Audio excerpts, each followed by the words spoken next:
మనము ధ్యానము చెప్పేదానికన్నా ముందు you create your own reality అని చెప్పి మనం ధ్యానం చెప్తామన్నమాట.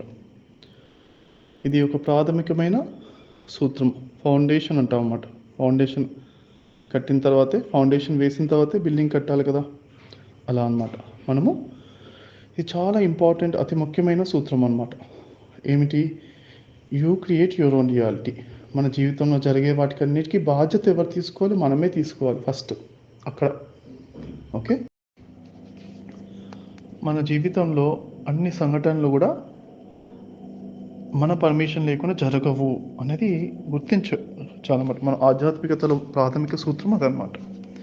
బ్రహ్మ విష్ణు మహేశ్వరాదులు వచ్చిన కానీ మన వెంట్రుకనైనా టచ్ చేయడానికి మనం పర్మిషన్ ఇస్తేనే వాళ్ళు టచ్ చేయగలుగుతారు. ఈ సూత్రాన్ని మరి నాకు జీవన్ మాస్టర్ చెప్పినప్పుడు చాలా ఆశ్చర్యపోయాను. అవునా, అంటే మన లోపల అంత శక్తి ఉంది, అంటే భగవంతుడు అలాంటి ఇచ్చను ఇచ్చారన్నమాట. ఓకే, అంతా కూడా మన ప్రమేయంతోటే, మన ఇచ్చతోటే, మన ఆత్మశక్తితోటే అంతా మన జీవితంలో జరుగుతుంది. మన లోపల ఆత్మకు ఎంత శక్తి ఉంది? కోటి సూర్య సమప్రభా శక్తి ఉంది. అది గుర్తించాలి. మరి మనము ఇంత శక్తి ఉన్నప్పుడు మన జీవితంలో కొన్ని సంఘటనలు ఎందుకు జరుగుతున్నాయి? మనకు నచ్చినట్టుగా, మనసుకు నచ్చని సంఘటనలు ఎందుకు జరుగుతున్నాయి అని ఆలోచిస్తే ఇక్కడ మనము కొన్ని విషయాలు తెలుసుకోవాలన్నమాట. ఏంటంటే ఆత్మజ్ఞానం మరింత గొప్పనైనది. ఓకే, తర్వాత మనకు నచ్చని సంఘటనలు జరుగుతున్నాయి అంటే కొన్ని విషయాలు మనం మార్చుకోవాలి అని అర్థం అన్నమాట. అన్నీ మనకు నచ్చినట్టే జరగాలి అంటే మనం చేయాల్సింది ఏంటంటే కొన్ని మాస్టరీ అంటే పట్టు సాధించాలన్నమాట. ఆజ్ఞాచక్రం పైన పట్టు సాధించాలి. మన ఆజ్ఞాచక్రం ఉంది కదా, ఆజ్ఞ అంటే ఏంటి? కమాండ్, ఆజ్ఞాపించడం అంటే ఏంటి? ఇది ఎలా మరి ఆజ్ఞ ఉండాలి? మన పైన మనకు పట్టు సాధించాలి. ఫస్ట్ ఏంటంటే మన మాటలపైన పట్టు సాధించాలి. అన్నీ పాజిటివ్గా మాట్లాడాలి. ఎక్కడ కూడా మనం మరి పాజిటివ్ వర్డ్స్ మాట్లాడితేనే మన జీవితం పాజిటివ్గా జరుగుతూ ఉంటుంది. తర్వాత ఏంటి? ఆలోచనల పైన ఏమేమి వస్తున్నాయో ఆలోచనలు చూసుకుని, ఆలోచనలో నెగిటివ్ ఆలోచనలు వచ్చినప్పుడు క్యాన్సల్ అని అనుకోవడమో, లేకపోతే చిరునవ్వు నవ్వడమో, అలా ఈ 2 టెక్నిక్స్ ద్వారా ఏదో ఒక టెక్నిక్ వాడి ఎప్పుడు పాజిటివ్ ఆలోచనలే ఉంచుకోవాలి. ఆలోచనల పైన గమనింపు ఉండాలి. ఇది 2వ లెవెల్. మూడవది ఏంటంటే, ఫస్ట్ మాటలపైన ఆలోచనలపైన వచ్చిన తర్వాత మూడవది ఏంటంటే మనము భావోద్వేగాలపైన ఎప్పుడు సంతోషంగా ఉండాలి. మనం ప్రయత్నించాలి, ఉండడానికి ప్రయత్నిస్తూ ఉండాలి. అప్పుడప్పుడు కుదరకపోతే ఏం పర్వాలేదు, కానీ బట్ సంతోషంగా ఉంటూ ఉండాలి. ఎందుకంటే మన సంతోషం ఉంటూ ఉంటే మన సంతోషం మరింత వందల వేల రెట్లయి మనకి వస్తుంటుంది.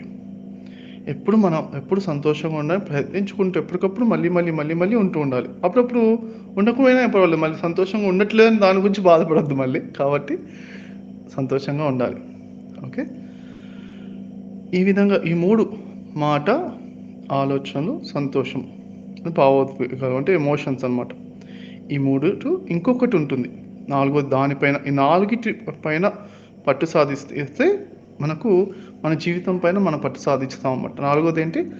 సరి అయిన విశ్వాసాలు, సరి అయిన నమ్మకాలు అన్నమాట. పాజిటివ్ నమ్మకాలు ఉండాలి. ఏదైనా కానీ అంధవిశ్వాసం అంటారుగా, గుడ్డిగా నమ్మకూడదు అనమాట. ముఖ్యంగా గుడ్డిగా నమ్మినా ఏం పర్వాలేదు, పాజిటివ్ నమ్మితే మంచిదే, కానీ నెగిటివ్ మాత్రం నమ్మకూడదు. ఎవరికో నాకన్నా ఎక్కువ శక్తి ఉంది అని అనుకోకూడదు ఇప్పుడు కూడా. ఎవరికైనా కానీ అంటే అంతా కూడా మన జీవితంలో వాళ్ళు ఏదో చేస్తున్నారు అని వేరే వాళ్ళపైన మనము ఎప్పుడు కూడా మన చేతుల్లో ఉన్న జీవితాన్ని మన చేతుల్లో ఉంచుకోవాలి. వాళ్ళేదో నన్ను ఏదో చేస్తున్నారు, వాళ్ళు అలా చేశారు, వాళ్ళు ఇలా తిడుతున్నారు, వాళ్ళు అందువల్లే నేను ఇలా ఉంటున్నాను అని ఎప్పుడు కూడా అనుకోకూడదు అనమాట. మన జీవితాన్ని కంప్లీట్గా మన చేతుల్లో తీసుకోవాలి. ఇది ఆధ్యాత్మికత యొక్క ప్రాథమిక సూత్రం అన్నమాట. ఓకే, తీసుకోవడానికి ప్రయత్నిస్తూ ఉండాలి. సాయశక్తిలో మనం ప్రయత్నిస్తూ ఉండాలి ఎప్పటికప్పుడు. ఓకే, చక్కగా మరి ఎంతో ఆనందంగా ఉంటూ ఉండాలి, చిరునవ్వుతో. ఆనందంగా ఎప్పుడు ఉంటే అదే మన సక్సెస్ అంతే. ఆనందో బ్రహ్మ, ఆనందమే విజయం. ఓకే, సో మీరు ఒక్క సెకండ్ ఆనందంగా ఉంటే అదే విజయం. ఎస్, ఈ సెకండ్లో విజయం సాధించాను, నెక్స్ట్ సెకండ్ ఉంటాను. అలా మనము సాధించుకుంటూ విజయాన్ని సాధించుకుంటూ ఎప్పటికప్పుడు ఆనందంగా ఉంటూ ఉండాలి, సంతోషంగా ఆనందంగా. ఈ నాలుగిటి ద్వారా మన జీవితాన్ని మనం సృష్టించుకోవచ్చు పర్ఫెక్ట్గా. మీ జీవితం మీ చేతుల్లో. మరి ఎట్లా ఉంటుంది? You create your own reality ఎట్లా చేస్తామని 4 విషయాలు: మాటలు, ఆలోచనలు, భావోద్వేగాలు, సరియైన నమ్మకాలు. ఓకే, ఈ 4 అంటే నమ్మకాల్లో అంటే ఒక నమ్మకం అంటే భగవంతుడి సృష్టిలో అంతా భగవంతుడే కదా, నేను ఎక్కువ టెన్షన్ పడాల్సిన అవసరం లేదు, భగవంతుడు ఉన్నాడు, తను చూసుకోవడానికి ఎన్నో విశ్వ నియమాలు, ఎన్నెన్నో చక్కటి సిస్టమ్ క్రియేట్ చేశారు అని ఒక నమ్మకం, భగవంతుడి పైన నమ్మకం అనమాట. అప్పుడు మన పైన భారం ఉండదు, చాలా రిలాక్స్గా ప్రశాంతంగా ఉంటాం. ఇదొక అంటే సరైన నమ్మకాలు లోపల వస్తాయి అన్నమాట. కొంచెం ఆఫ్కోర్స్ మనం అన్నీ కూడా మన చేతుల్లో తీసుకుంటూ ఉంటాం. మన చేతుల్లో ఉన్నవి కాకుండా కొన్ని విషయాల్లో మనం చేయగలిగినంత చేస్తుంటాం. ఎప్పుడైనా మన చేతుల్లో లేదు ఇప్పుడు నేను చేయగలిగింది ఏం లేదు ఈ విషయంలో అని అనిపించినప్పుడు అప్పుడు భగవంతుడి పైన భారం వేస్తాం అన్నమాట. మన చేతిలో ఉన్నంత వరకు మనం చేయగలిగినంత మనం చేసేసి మిగతా భగవంతుడి పైన భారం వేసి ఆనందంగా ఉండాలి. ఇలా ఆనందంగా ఉండే విద్య నేర్చుకోవాలి ఫ్రెండ్స్.